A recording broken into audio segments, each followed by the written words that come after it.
Baldwin, in his famous quote on change, posited that change is inevitable.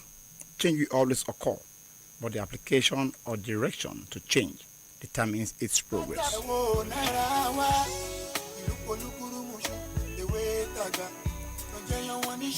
It is on this note that I welcome you to the most informative, educative, and your analytical program, Pinpoint, from the stable of your favorite radio frequency, IPA 102.7 FM, Emrele Owo.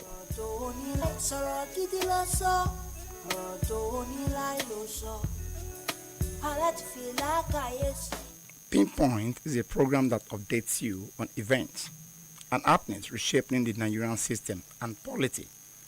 This is a program that informs you with detailed analysis of events across politics, security, economy, education, and an in-depth view of government policies with related trending issues in the Nigerian system.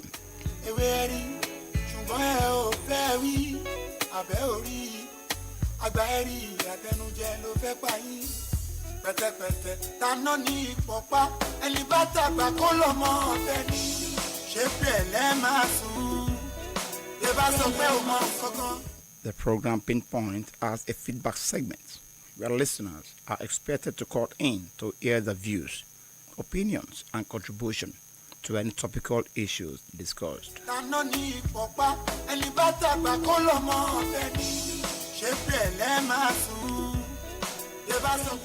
It is on this note that I welcome you on board on the program Pinpoint. My name is Akin Adebayo, your radio host. We want to go on a short break. We'll be back in a moment. Please stay tuned.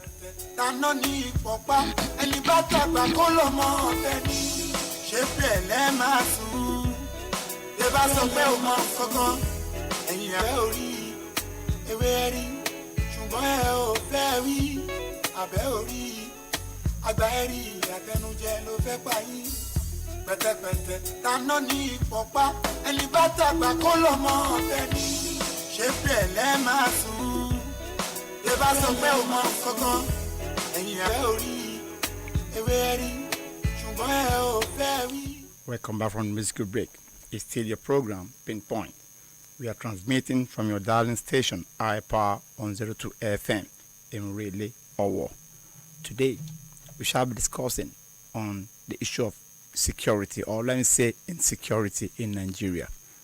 It's a vis-a-vis topic, so to speak, security and insecurity. I think I can say recently that we are beginning to experience security, but for a long time we've been experiencing insecurity. But the issue now is this: the area of budgeting concerning security, budgeting being made for security, that is all various military formations or security structures, so to speak. Recently, or yesterday to be precise, Nigeria still received some high-level grade ammunition from the United States. Insecurity has led to so many things in Nigeria. But the question is this: is security not been allocated for in the Nigerian budget? Periodically, allocation has been awarded or has been allocated to security paraphernalia in Nigeria. But to what extent has security been achieved? Or to what extent has insecurity eaten so deep into the budgeting of Nigeria that, if I must say, defense, so to speak, is not taking the largest chunk of the annual budget of Nigeria? This is a topic we'll be discussing today. And yesterday as well, the Nigerian Governors Forum said they've allocated about 520-something billion at the state level, while the federal government will be allocating, almost trillions now, so to speak. 5 something trillion is allocated at the national level, while at the state level, 500 and something billion. These are figures that actually cause for questioning. These are figures that demand answers. That these allocations is really reflecting in the security of life and property in Nigeria. That is why today we shall be dwelling more on the issue of security or insecurity in Nigeria, as the case may be. We'll be back in a moment. Please stay tuned.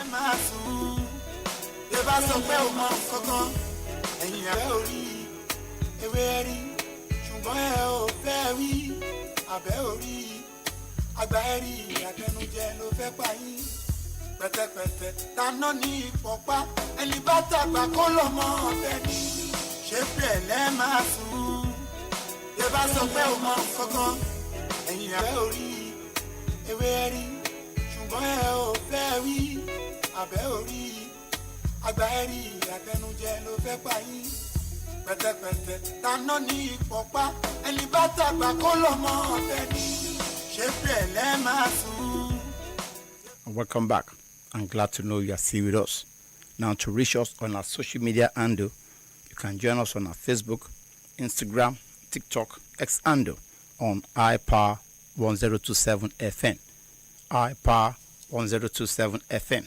And for your feedback through the studio line, you can join us on 081 65 52 4699. I take that again, 081 65 52 4699 or 081 32 74 7339. I take it again, 081 32 74 7339.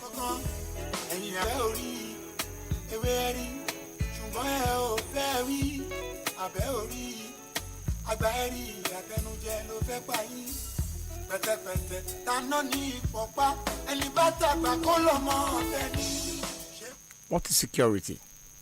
Security in its broader sense refers to the condition of being safe from harm, danger, threat, anxiety or apprehension.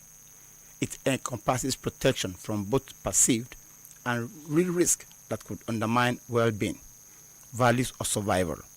The concept has evolved significantly over time, particularly in international relations and national context. Traditionally, security, often called traditional or national security, is state-centric. It focuses on safeguarding the sovereignty state from external military threat, territorial aggression, and internal subversion that could jeopardize its existence, core values, institution, and population. To protect its core value without sacrificing them in war or by winning one. In this paradigm, the primary reference objects in the state and tools include military force, diplomacy, alliance, and deterrence. In contrast, the modern human security concept, popularized by United Nations Development, that is UNDP, in its 1994 Human Development Report, shift the focus from the state, shift the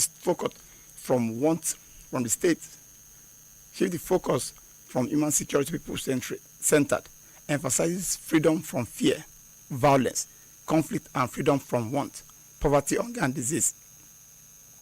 It defines 7 key dimensions: economic, food, health, environmental, personal, community, and political security.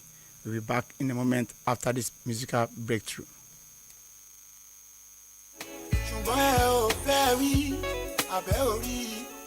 Àgbáyérí àtẹnujẹ ló fẹ́ pa yín pẹ̀tẹ̀pẹ̀tẹ̀ taná ní ìpọ̀pá ẹni bá tàgbà kó lọ mọ ọ̀fẹ́ ni ṣé bẹ́ẹ̀ lẹ́ máa sùn yẹ bá sọ pé ó mọ kankan ẹ̀yìn abẹ́ orí ewé rí ṣùgbọ́n ẹ ò fẹ́ rí abẹ́ orí àgbáyérí àtẹnujẹ ló fẹ́ pa yín pẹ̀tẹ̀pẹ̀tẹ̀ taná ní ìpọ̀pá ẹni bá tàgbà kó lọ mọ ọ̀fẹ́ ni. In Nigeria, security is constitutionally framed as the primary purpose of government under Section 14, Subsection 2B of the 1999 Constitution, as amended, which states that the security and welfare of the people shall be the primary purpose of government.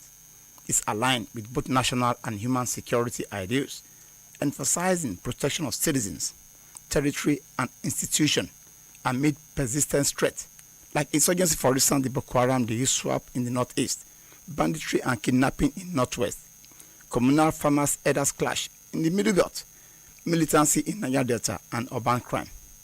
As of January 2020, Nigeria's security doctrine has broadened to include comprehensive measures against unauthorized lethal weapon bearers, reflecting a shift towards preventive intelligence-led and multidimensional strategies. The 2026 federal budget allocation, 5.41 trillion, the largest sector share. To the underscoring it is the foundation, defense, the largest sector share to defense and internal security, underscoring it as the foundation for economic resilience, renewed hope, and shared prosperity. Current strategies emphasize modernization of armed forces, enhanced intelligence, better welfare for personnel, and addressing root causes like poverty, unemployment, while deepening global and regional cooperation.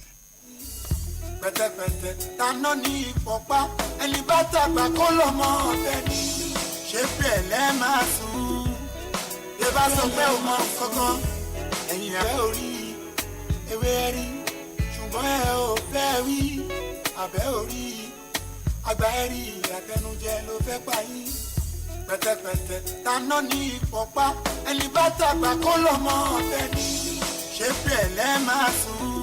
We are still listening to iPower 102.7 FM in Relay Owo. You can join us on our social media handles, Facebook, Instagram, TikTok, and X, formerly Twitter, on iPower 102 FM, iPower 102 FM, or our radio station line 081 65 52 4699. I'll take that again, 081 65 52 4699, or 081 32 74 7339.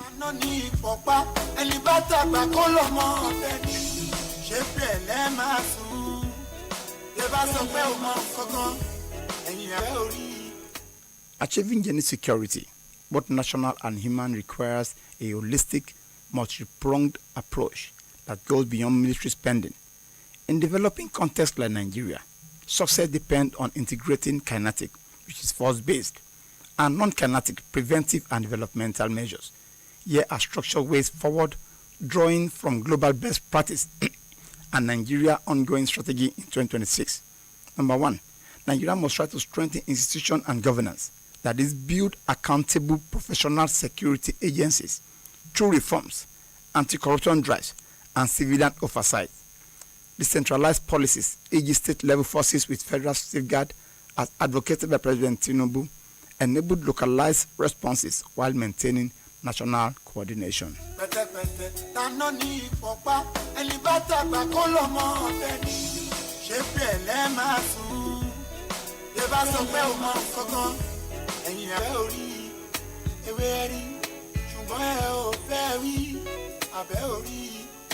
Àgbà ẹ̀rí àtẹnujẹ ló fẹ́ pa yín pẹ̀tẹ̀pẹ̀tẹ̀ taná ní ìpọ̀pá ẹni bá tàgbà kó lọ mọ ọ̀fẹ́ ni ṣé pẹ̀lẹ́ máa sùn bí bá sọ pé ó mọ kankan ẹ̀yìn ẹ̀ ò rí ewé rí ṣùgbọ́n ẹ̀ ò fẹ́ rí abẹ́ ò rí àgbà ẹ̀rí àtẹnujẹ ló fẹ́ pa yín pẹ̀tẹ̀pẹ̀tẹ̀ taná ní ìpọ̀pá ẹni bá tàgbà kó lọ mọ ọ̀fẹ́ ni ṣé pẹ̀lẹ́ máa sùn bí bá sọ pé ó mọ kankan ẹ̀yìn ẹ̀ ò rí ewé rí ṣùgbọ́n ẹ̀ ò fẹ́ rí abẹ́ ò rí àgbà ẹ̀ rí àtẹnujẹ ló fẹ́ pa yín pẹ̀tẹ̀pẹ̀tẹ̀ taná ní ìpọ̀pá ẹni bá tàgbà kó lọ mọ ọ̀fẹ́ ni ṣé pẹ̀lẹ́ máa sùn bí bá sọ pé ó mọ kankan.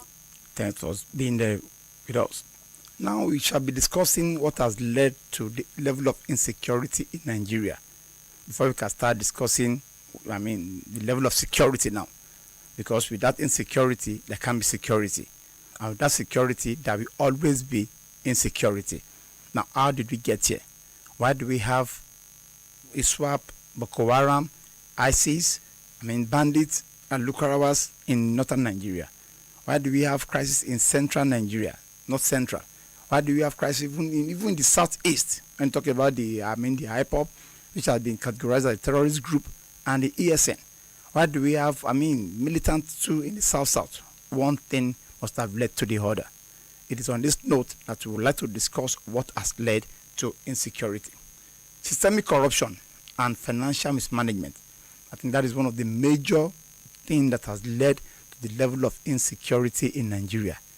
The system is so corrupt that an average, anyway, I think I need to be very diplomatic about my analysis here. But it is an established fact that it's only in Nigeria you see multi-millionaires, billionaires, in fact, if I must be sincere with ourselves, in our various security structures, architectures in Nigeria. A widespread corruption within the defense and security sector divert funds away from intended purposes, such as procurement and operation, leading to ineffective use of allocation despite increases like a 34% rise in 2023 expenditure. This includes fraud and abuse of power that exacerbate threats rather than mitigate them. Lack of transparency and accountability.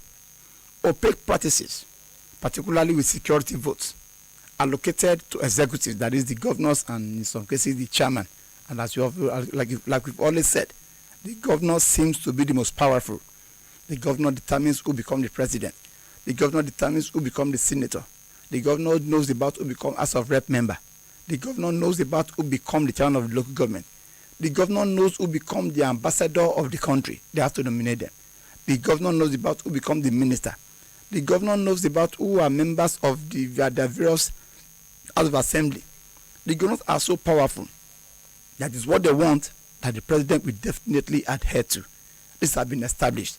Is it when we had the oil fall during the Jonathan era that Dr. Ngozi Okonjo-Iweala, the then finance minister, advised that we should save for rainy day.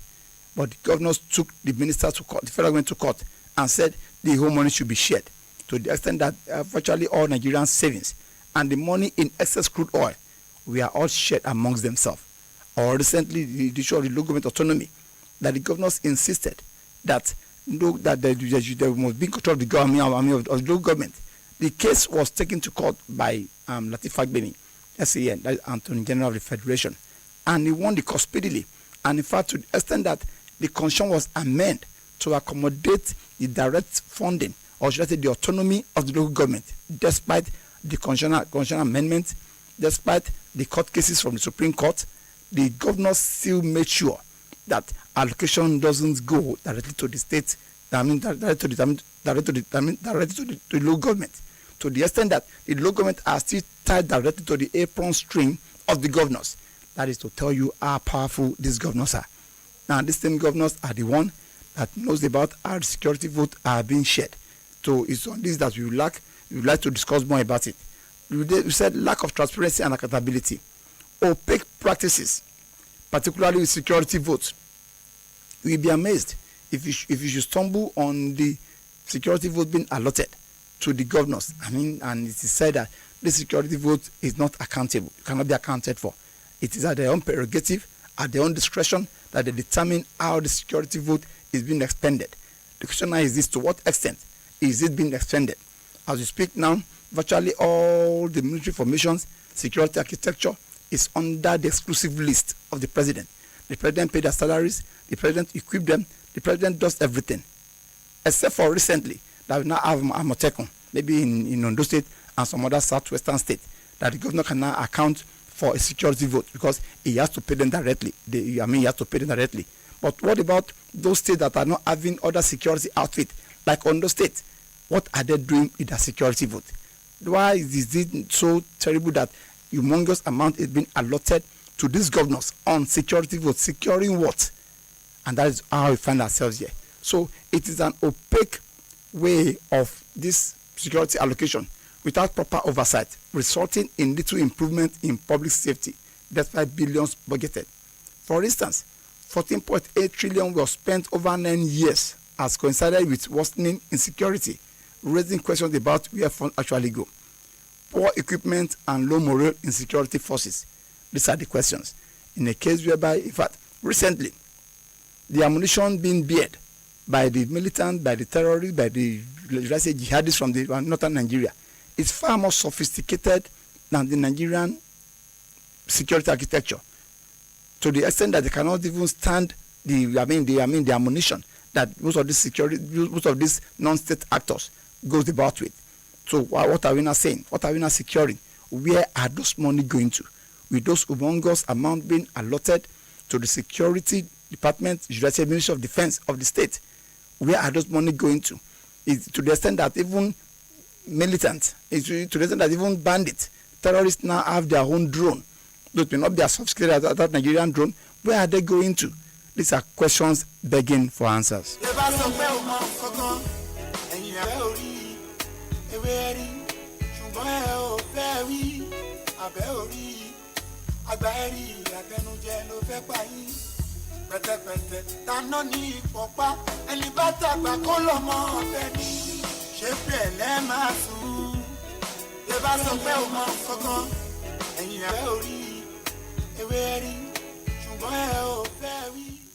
Institutional weaknesses and government failures. Weak institutions with inefficient protection of rights, high corruption and undue influence result in government breakdown, preventing effective implementation of security strategies. This includes poor governance that erodes public trust and fails to convert expenditure into tangible outcome. Inability to sustain security presence. Security forces struggle to maintain ongoing presence in contested areas, creating vacuums that allow military groups to regroup and resume activities after initial operation. Failure to address this root cause. Effort often targets symptoms rather than underlying issues like poverty, unemployment. These are really the causes of unemployment, and these are really the causes of insecurity. In a case whereby we have more higher institutions than industries, whereby we have more higher institutions than skill acquisition centers. Like I've always said, I've been privileged to read so many books. Hardly would you come a professor in China. But as you speak now, China is producing for the whole world. And back here in Nigeria, which I want to use as an example, we have so many professors. What have we been able to produce? Are we more theoretical than being practical? I think it is high time we begin to address the root cause of this insecurity. Because if you are well skilled, you can begin fully employed. Even it's so unfortunate that even many that even claim to have attended maybe one institution or the other cannot even defend the certificate they are bearing. This call for real concern. That is why we always advocate that it's more good any education you have that cannot make you to be able to resolve one problem or the other, then it is not education at all. Which simply means that we should be more practical in our approach on education than the theoretical concept that has overridden the practical ideas that would have brought about industrialization and development of the country. So premised on this, we have to address the root cause, and that is efforts often target symptoms rather than underlying issues like poverty. The very minute you are gainfully skilled, there is no way you can be poverty ridden. And when the right policies are put in place, there is no way you won't be gainfully employed. Exclusion of lack of education. Education varies. Some people believe that the only time you're educated is when you're able to speak English. It goes beyond that. A carpenter is educated on his field of profession. A mechanic is educated on the field of profession. Even a bricklayer is educated on the field of profession. You that claim to be a graduate and still you cannot do one or two things in solving one or two problems. You cannot provide solutions to challenges to problems. Then the question is this: what kind of education do you really have? That is why whenever we discuss the issue of education as one of the root cause of insecurity in Nigeria, I do ask the question: what kind of education are we talking about? Is it the one that you can be able to speak good English or Queen's English, so to speak, or the one that you can be able to produce, that you can be able to solve solution? So education, as far as I'm concerned, is all about what you can offer and not what you have, what cannot offer. So back in a moment, please stay tuned. Don't change the dial.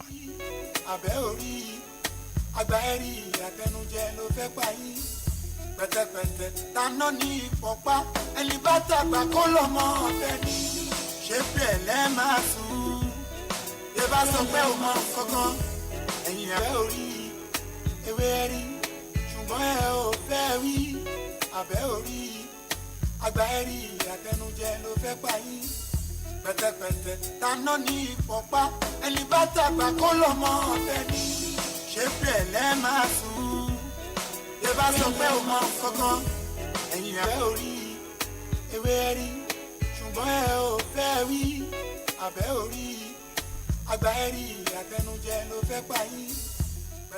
It's still your program, Pinpoint, a political analytical program coming to you from the airwave of IPA 102.7 FM in Murele, Owo. IPA 102.7 FM in Murele, Owo.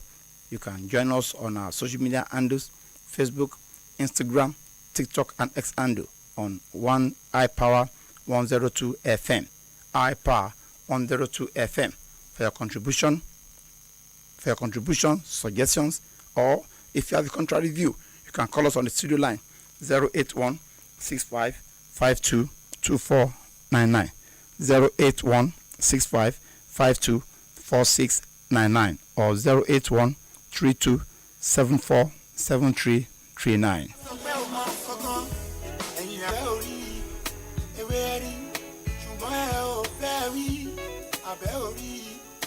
àgbà ẹ̀rí àtẹnujẹ ló fẹ́ pa yín pẹ̀tẹ̀pẹ̀tẹ̀ taná ní ìpọ̀pá ẹni bá tàgbà kó lọ mọ ọ̀bẹ ni ṣé bẹ́ẹ̀ lẹ́ máa sùn bí bá sọ pé o mọ kankan ẹ̀yìn ẹ̀ ò rí ewé ẹ̀ rí ṣùgbọ́n ẹ̀ ò fẹ́. Welcome back.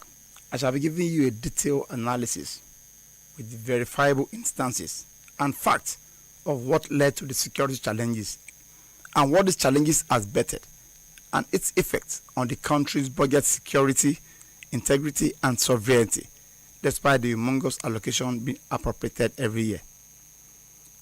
Systemic corruption in the security sector is a primary cause. Corruption within Nigerian defense and security institutions has significantly contributed to the security challenges by diverting funds meant for equipment, training, and operations. For instance, between 2025 and 2023, under the Buhari administration, investigation revealed embezzlement of over $2.1 billion, a whopping $2.1 billion from arms procurement and funds, including the infamous Dasuki Gate scandal, where a former National Security Advisor, NSA, National Security Advisor, this is appalling, in person of Advisor Sambo Dasuki, allegedly misappropriated fund intended for countering Boko Haram, leading to an under-equipped troops and prolonged insurgency. This systemic issue, highlighted in Transparency International 2021 report on Nigerian defense sector, has weakened military effectiveness, allowing threats like banditry and terrorism to persist despite annual defense budget exceeding 4 trillion in recent years. It is so appalling. A whole national security advisor to have embezzled such an humongous amount, $2.1 billion. That is the amount that they can actually trace to his own coffers. Do we know the amount that has been embezzled in other sectors as well? So it is really, really appalling. In person of National Security Advisor Sambo Dasuki. Now, poverty and unemployment has always fueled recruitment into criminal groups. High poverty rate. Over 83 million Nigerians are living in poverty as that of 2025. And unemployment estimated at 33% in 2024. All this put together have driven vulnerable populations, especially youths, into insurgent groups like Boko Haram and bandit network. Verifiable data from the National Bureau of Statistics shows that regions like the Northeast and Northwest, with poverty rate above 70%, account for 80% of terrorist incidents, as impoverished individuals are recruited with promises of income.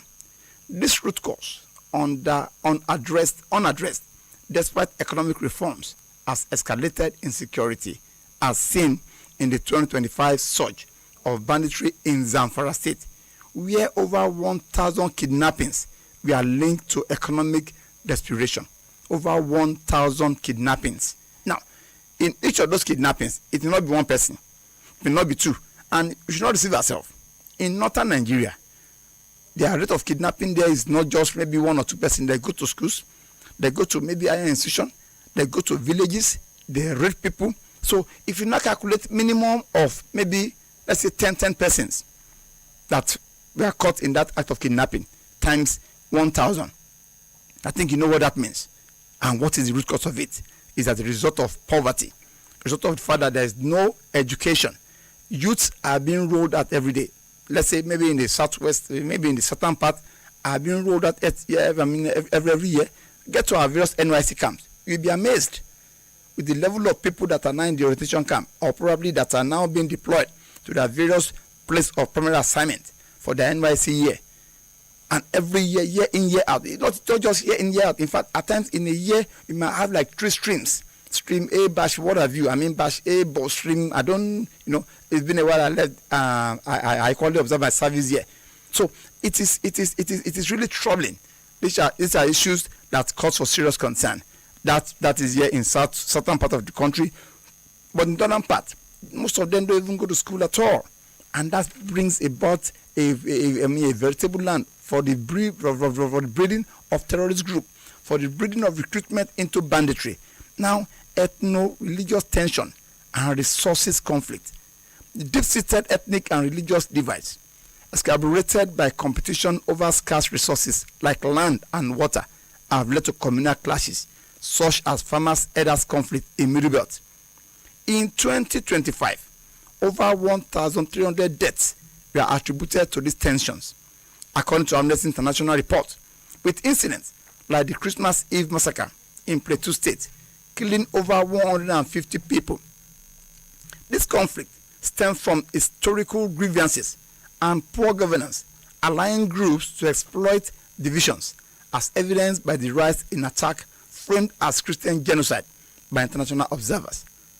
It was the same Christian genocide that was observed by international observers that made Donald Trump, American president, to declare Nigeria as a disgraced country. He formally said CPC, country of particular concern. But he now thought within himself that is not degrading enough. He now said Nigeria is a disgraced country. And first, Jack Robinson, he came visiting, and he wished us a happy Christmas when he launched an airstrike in Sokoto, killing bandits. But anyway, let's just still keep our fingers crossed. But as we speak now, U.S. has been able to control the architectural design of Nigeria. And whenever U.S. find themselves in a particular country, either you invite them or they force themselves on you. It'll be so unfortunate that early will you be able to push them out, particularly when you are dealing with a presidency like Donald Trump. In fact, let me just keep quiet anyway. It becomes a serious issue of concern. So that is by the way. Now, what other things led to this level of insecurity?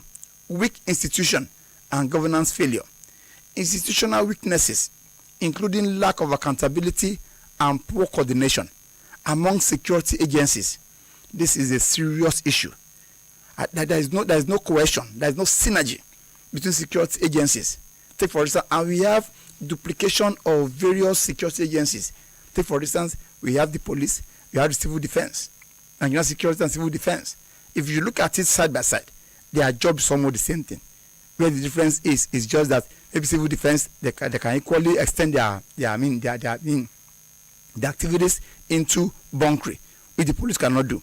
But now, and formerly, even the civil defense cannot prosecute, but now it seems they cannot prosecute. Even Amotekun back in Nakuru, in Ondo State here, they can prosecute as well. So we have duplication. And aside that, there is no synergy. Okay, look at ICPC, look at EFCC.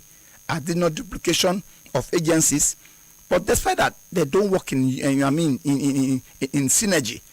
I watched a video that went viral between the police officer and EFCC. If I'm not mistaken, EFCC is an offshoot of the Nigerian police force.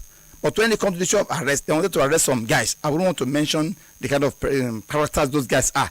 And started having issues. EFCC and police.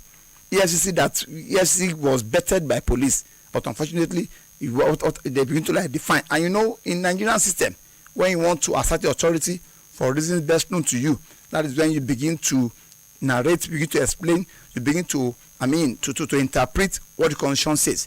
These are serious issues. Now, for example, in 2025, Human Rights Watch report documentary military airstrike causing civilian casualties such as the bombing of, I was discussing about weak institution. I say weakness including lack of accountability and poor coordination among the various institutions. Now, the very minute you start having such issue, no doubt we definitely have serious tension in the military formation. For example, the 2025 Human Rights Watch report documented military airstrike causing civilian casualties such as the bombing of Headers community due to intelligence failure and human rights abuses, eroding public trust. That's when we talk about intelligence gathering. This really gives for serious concern. This governance deficit, rooted in corruption and inefficiency, has allowed threat to evolve, as seen in the inability to sustain presence in contested areas, leading to militant regrouping in Lake Chad region. We're talking about porous borders and arms proliferation. Nigeria's poorly guarded borders facilitate the influx of arms and insurgents from neighboring countries like Niger and Chad. A 2025 Eurasia Review analysis noted that this has enabled Boko Haram and ISWAP to sustain operation with over 500 arms trafficking incidents reported in the northeast. This vulnerability combined with corruption at checkpoints where bribes allow smuggling has intensified threat like terrorism and banditry, as verified by the Global Terrorism Index, ranking Nigeria 6th in 2025. This given for serious concern. The Nigerian border is so porous that you can even take a stroll from one country into Nigeria. And it becomes a serious thing of concern when a sitting governor said that if a header could find his way to Nigeria, irrespective of the country is coming from, that automatically he becomes in Nigeria, a governor of a state, declaring headers that find their way into Nigeria as Nigerian citizens. The question is this: does citizenship rights lies within the purview of the state governor? The answer is no. It is strictly a constitutional and a presidential, right. But the governor now, because of his ethnic sentiment, because of his religious fanaticism, then put it that way, now said that any header that finds his way into Nigeria automatically becomes in Nigeria. And it has been established that firearms comes in through all those porous borders. What are Nigerian security is doing? Do we need to erect a fence, as said by the Minister of Defense and Christopher Musa? Do we need to erect a fence, or we need more technology to fortify our territorial integrity, that is the borders? These are issues calling for concern. Apart from arms being smuggled in, other things are equally being smuggled in. And we clearly know during the era of subsidy, due to these porous borders, that is where the oil that Nigeria has subsidized for during the era of subsidy that fuel have been imported to Nigeria. They take this petroleum product through those various porous borders. So I think it is high time the Nigerian government knows how to go about making sure that our various borders are well secured and guided by technology in particular. Now, economic disruption and reduced investment vetted by insecurity. Now, I'll be coming back to you to continue with this topic after this short break. Please stay tuned.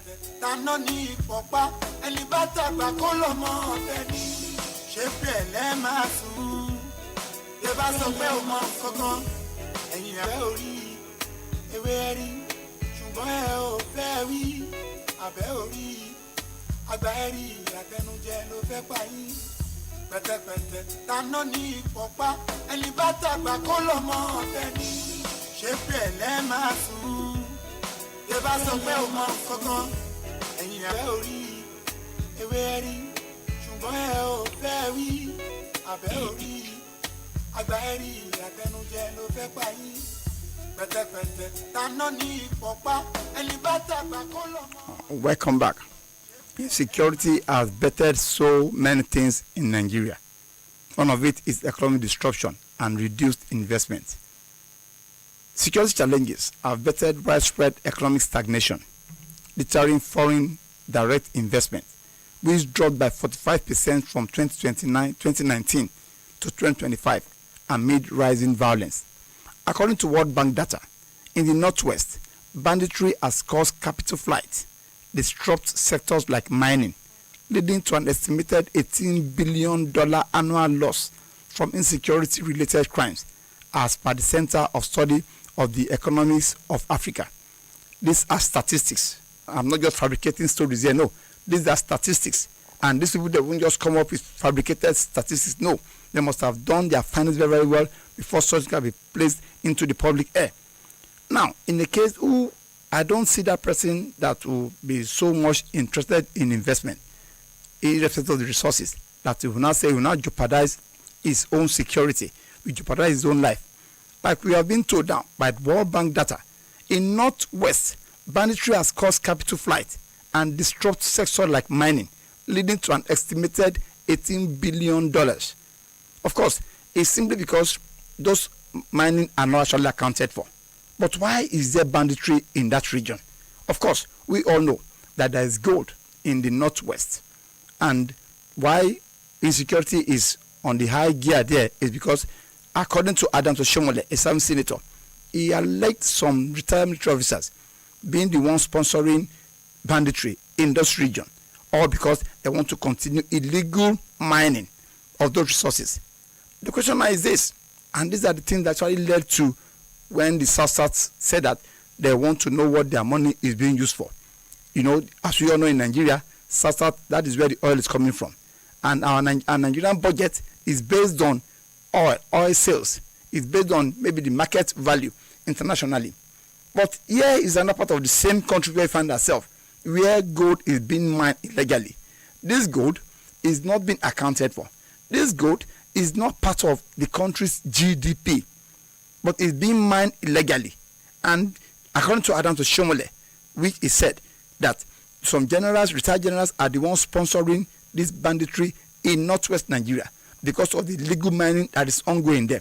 And you know, Adam Toshomole, do not just come on here having to say gibberish. He must have been able to gather his facts very, very well. We're talking about someone that was that grew up in Kaduna and worked in Kaduna, someone that is the former NLC national president, a two-term governor, now a senator.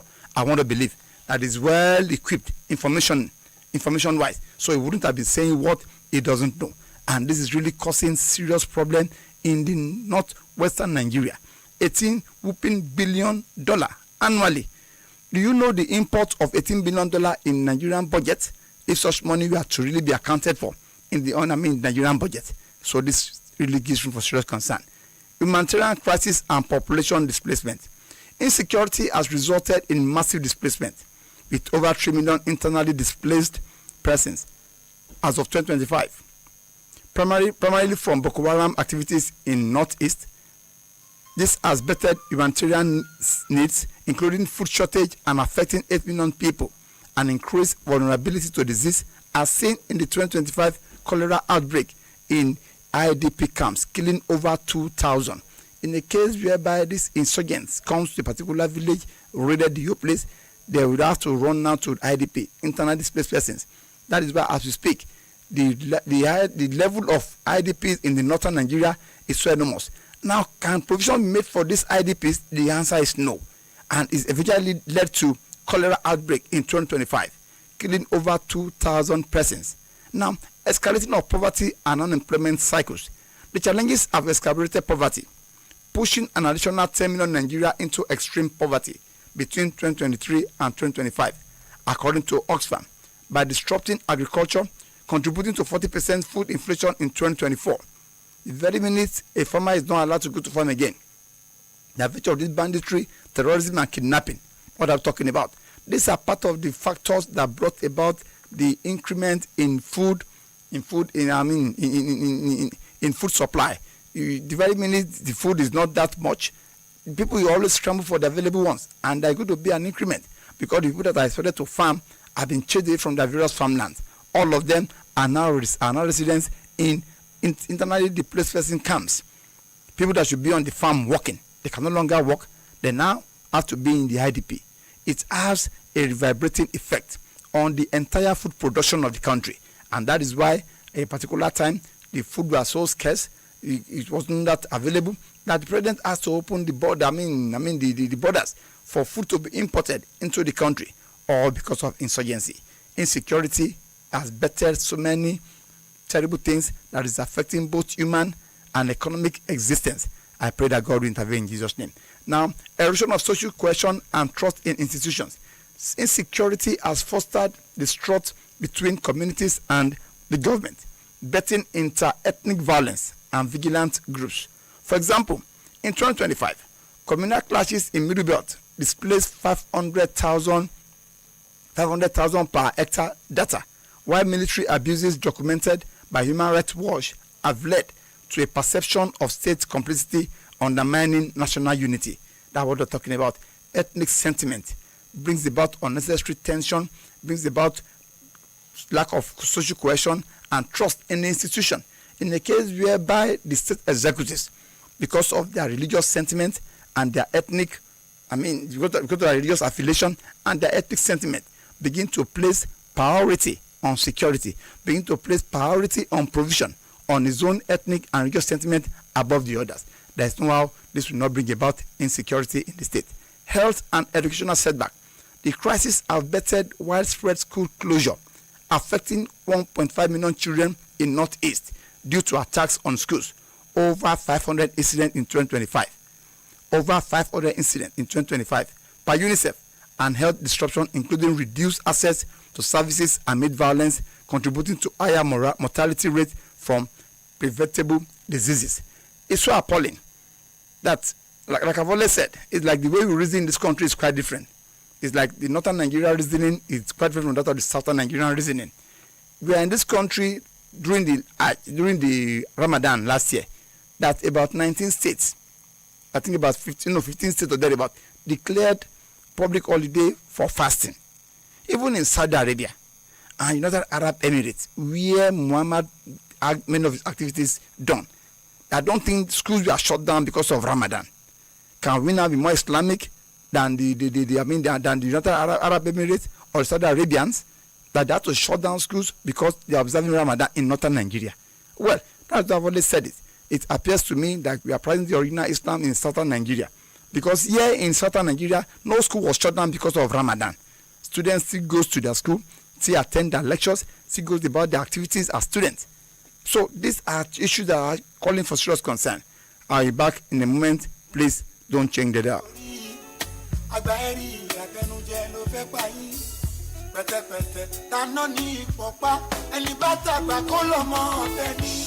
ṣé pẹ̀lẹ́ máa sùn yẹ bá sọ pé o mọ kankan ẹ̀yìn rẹ̀ ò rí ewé rí ṣùgbọ́n ẹ ò fẹ́ rí abẹ́ ò rí àgbà ẹ rí àtẹnujẹ ló fẹ́ pa yín pẹ̀tẹ̀pẹ̀tẹ̀ taná ní ìpọ̀pá ẹni bá tàgbà kó lọ mọ́ tẹ́ni ṣé pẹ̀lẹ́ máa. Welcome back.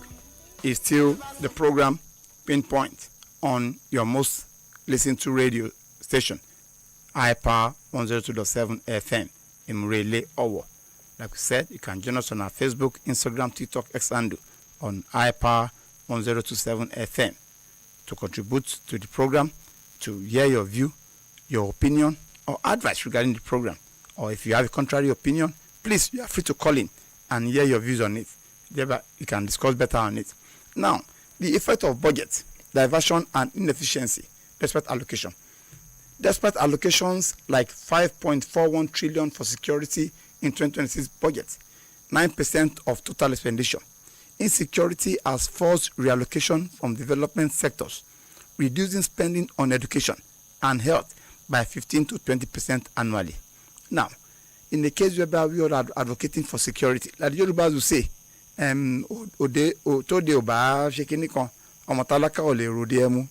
simply means that if there's no security out there, even nobody can go out to enjoy themselves. The first thing is the security. And that is why we have the president as the commander-in-chief of the armed forces and the various state governors as the chief security officers of their state. So security is very, very paramount. But in a case whereby security begins to take the largest chunk of the budget, and still we are not seeing the result, it has a reverberating effect. It has a ripple effect on other parts of the sector. For instance, the issue of health, issue of education. No way security, the budgetary allocation on security will have an effect on those areas. And this really gives room for serious concern. That is why the government must be deliberate in making sure that there is enough, that there is adequate security, and the money being allocated for this Ministry of Defense or security, what have you, should be properly monitored and should be implemented to its latest. so that there can be a reduction in the level of allocation, and there can be an increase in the level of allocation to other sectors like the economy, like education, like health, and other sectors. But in the case whereby we begin to predate on the level of insecurity, thereby allocation is not being allotted overwhelmingly on security, is given for serious concern. To be back in a moment, please stay tuned.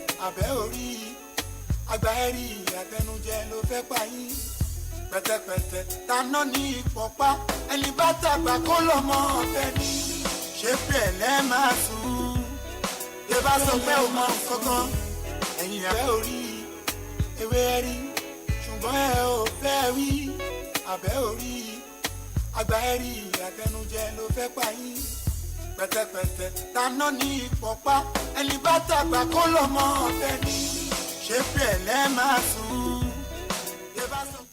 The effect of this insecurity on Nigerian integrity, it damages international reputation. Corruption scandals, such as the 1 billion unaccounted excess crude account withdrawal in 2017, have eroded Nigeria's integrity, leading to its CPC designation by the US in 2025 for religious violence failures. This has bettered reduced aids and investment, with global indices the Corruption Perception Index ranking Nigeria 154th in the whole world because of corruption. Corruption has eaten so deep that Nigeria has even lost its integrity internationally. We're talking about 1 billion unaccounted excess crude accounts withdrawal. That was the one I talked about during Jonathan era. The finance minister then, in person of Dr. Ngozi Okonjo-Iweala, said this money should be reserved for the raining day, but the governors insisted that this money should be distributed equally, going by the RAMFAC allocation committee, and it was distributed. But the question is this: did that brought an end to insecurity? No, rather it escalated it. So is the sure indices of corruption during that era? The question is this: is corruption still on now? If it is, then I think the president needs to know what to do about it. Now, it affects on sovereignty, challenges to territorial integrity. Insurgents have bettered directly threat to sovereignty, with groups like ISWAP controlling border areas, collaborating with Sahel militants, as per the 2025 Aclet Conflict Watch List. This has led to external pressure, including U.S. threat of intervention in 2025 over Christian genocide claims, undermining Nigerian autonomy in handling internal affairs. That's what you're saying. The very minute there's no security, other countries begin to predate on it. I said the other time. And that was why the president of the United States of America, President Donald Trump, said he was coming, he turned himself to Jesus Christ, that he has come to save the Christians from the hand of the jihadists in the northern Nigeria. And he invaded Nigeria, and he actually blew up some areas in Sokoto, and he wished us happy Christmas. I think that was the Christmas gift he could give to Nigeria just recently. Concluding remark: Nigeria's security landscape in 2026 remains precarious, with persistent challenges such as insurgency, banditry, communal violence, and ethno-religious tension, undermining national stability despite annual allocation exceeding 5 trillion in recent budget. These issues, rooted in systemic corruption, poverty, weak institutions, and porous borders, have not only failed to abate but have bettered humanitarian crisis, economic disruption, and erosion of sovereignty, as evidenced by over 3 million internally displaced persons, annual losses of $18 billion from insecurity, and international concerns like the U.S. CPC designation for religious violence. The paradox of humongous funding yielding minimal results highlight a state capacity trap where the inefficiencies, mismanagement, and failure to address underlying causes perpetuated a cycle of violence, displacing communities, inflating fiscal deficit, and threatening territorial integrity amid regional spillovers from Sahel insurgency. Ultimately, without transformative reforms, Nigeria risks further fragmentation, diminished global standing, and stalled development, underscoring that security is not merely a budgetary matter, but a governance imperative tied to equity, accountability, and inclusive growth. It is on this note that I'd like to bring us the way forward. To break this cycle, Nigeria must adopt a multifaceted strategy emphasizing structural reforms, root cause intervention, and enhanced capacity, as outlined in recent policy discourse. Key steps include decentralizing policing through state-level forces with safeguards, as advocated by President Tinubu, to enable localized responses to threats like banditry in Northwest, deploying technology such as drones for intelligence and border surveillance, alongside recruiting and equipping forest guard. For instance, the 36,000 man initiative can address porous borders and arms proliferation, addressing socioeconomic drivers, poverty affecting 83 million and unemployment at 33%, requires investment in education, job creation, and community stabilization. Durable solution for IDP via social cohesion and climate adaptation. Governance reforms, including anti-corruption measures and transparent security votes, must prioritize linking revenues to visible projects to rebuild trust, strengthening regional cooperation, such as revitalizing the multinational joint task force against Boko Haram while avoiding foreign military intervention, will mitigate spillovers from neighboring countries, transitioning to locally led humanitarian effort by 2028, with international support focus on capacity building, can enhance efficiency and sustainability. It is on this note that I want to say a very big thank you to all my listeners for joining me on the program today. Most especially my appreciation goes to the general manager in person of Engineer Paul Olotu, my head of program, Mr. Olurotimi Elijah, head of engineering here, Mr. MTK Shegun as well, and his guys, my head of news, and also you, my listeners, that have been there listening to me all this while. I want to say a very big thank you for listening to the program, and I say a very big welcome again for the next week program. I say till next week when we meet again to have a more deliberation, a more analysis on issue bordering on Nigeria. Particularly, it's possible we still revisit the issue of security, because security or insecurity, as the case may be, is what is trending recently in Nigeria. Like I already said the other time, where there is security, there is life. But where there is no security, your life is not guaranteed. It is on this one I want to say a very big thank you to every one of you. To meet again next week, I remain your humble host, Akin Adebayo. Thank you, bye-bye, and enjoy the rest of the day.